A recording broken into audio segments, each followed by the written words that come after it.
जय हिंद दोस्तों आज के सेशन में आपके साथ डिस्कस करूंगा इकोनॉमिकली वीकर सेक्शन का केस जो ऑनरेबल सुप्रीम कोर्ट में चल रहा है।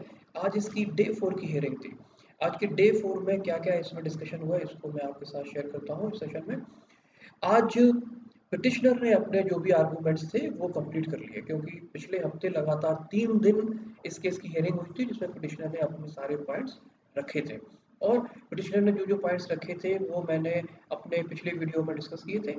उसको मैं रिपीट नहीं करूंगा, उसका मैं लिंक दूंगा आई बटन में, आप उस वीडियो को देख सकते हैं। आज के डिस्कशन में आज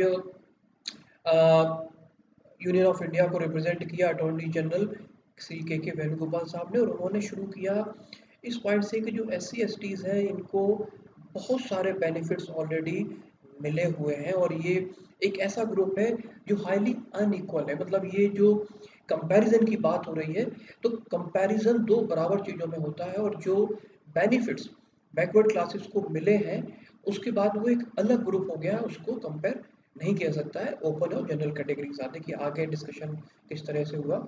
शुरुआत हुई जब बेंच ने पूछा कि क्या उनके पास एग्जैक्ट डेटा है, फिगर्स है कि इकोनॉमिकली वीकर सेक्शन का परसेंटेज क्या है। तो इसमें वेणुगोपाल साहब ने बताया कि कंट्री में टोटल 25% इकोनॉमिकली वीकर सेक्शन का पॉपुलेशन है, जिसमें से 18.2% पॉपुलेशन इकोनॉमिकली वीकर सेक्शन की जनरल कैटेगरी में लाई करती है। और ये फिगर करीब करीब 350 मिलियन है, जो कि 35 करोड़ होता है।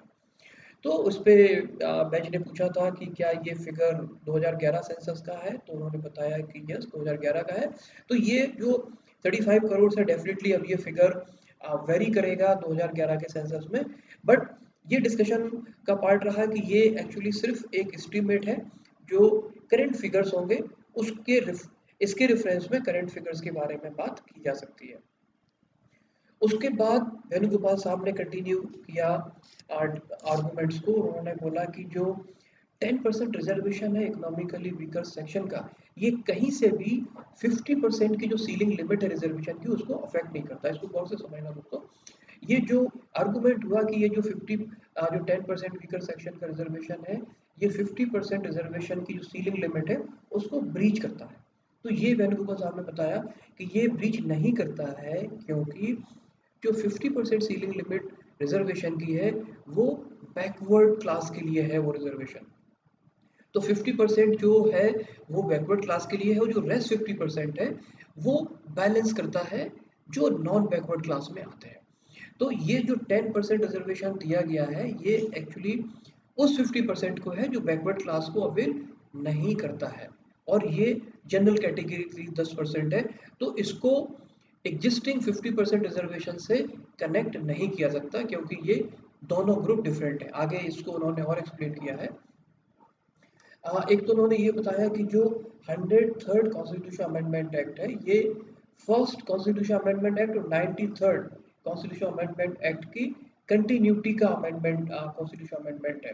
क्योंकि फर्स्ट से लेके 93rd तक बहुत सारे अफर्मेटिव एक्शंस लिए गए, जो कि जो शेड्यूल्ड कास्ट और शेड्यूल्ड ट्राइब्स और ओबीसीज के जो इकोनॉमिकली वीकर सेक्शंस थे उनके फेवर में थे, उनके हित में थे। लेकिन जो पुअर है जनरल कैटेगरी में कुछ सीरियसली बहुत ही पुअर है, बहुत ही गरीब लोग हैं, उनके लिए कोई भी ऐसा अफर्मेटिव एक्शन नहीं हुआ जो उनको सपोर्ट कर सके। बल्कि जितने भी पॉलिसीज और कॉन्स्टिट्यूशन अमेंडमेंट एक्ट हुए वो SC ST और OBCs के बेटरमेंट के लिए हुए, जनरल के लिए नहीं हुए।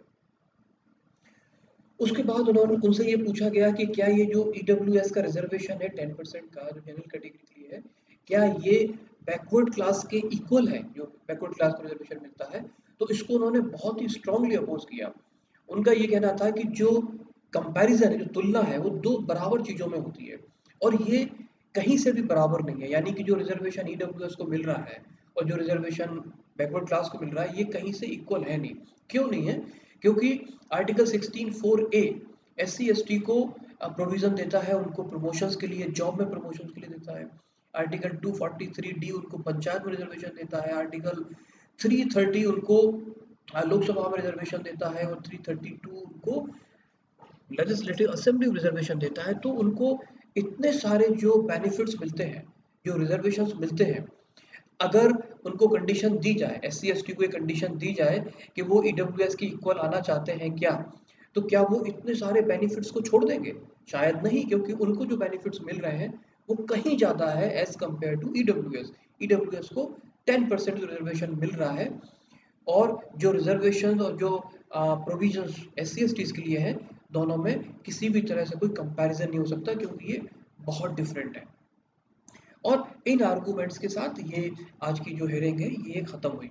दोस्तों, ये फोर्थ डे की हेयरिंग थी, जिसमें वेणुगोपाल साहब ने जो आर्गूमेंट्स रखे ईडब्ल्यूएस के फेवर में, और उन्होंने बताया कि किस तरह से जो एक बड़ा परसेंटेज है इंडिया का जो इकोनॉमिकली वीकर सेक्शन में लाई करता है, जो जनरल कैटेगरी से बिलोंग करता है, फर्स्ट कॉन्स्टिट्यूशन अमेंडमेंट एक्ट से लेके अभी तक उनके फेवर में कोई भी उनके लिए फेवरेबल प्रोविजन नहीं दिया गया था, बल्कि जो बैकवर्ड क्लासेस है उनके फेवर में बहुत सारे प्रोविजंस दिए गए।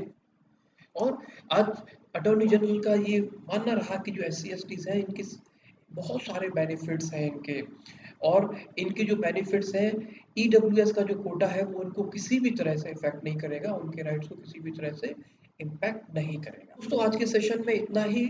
आज कल इसकी हियरिंग फिर से रिज्यूम होगी, और देखिए जुड़े रहिए हमारे साथ। इस केस की जो भी अपडेट्स होगी वो मैं आपके साथ शेयर करता रहूंगा।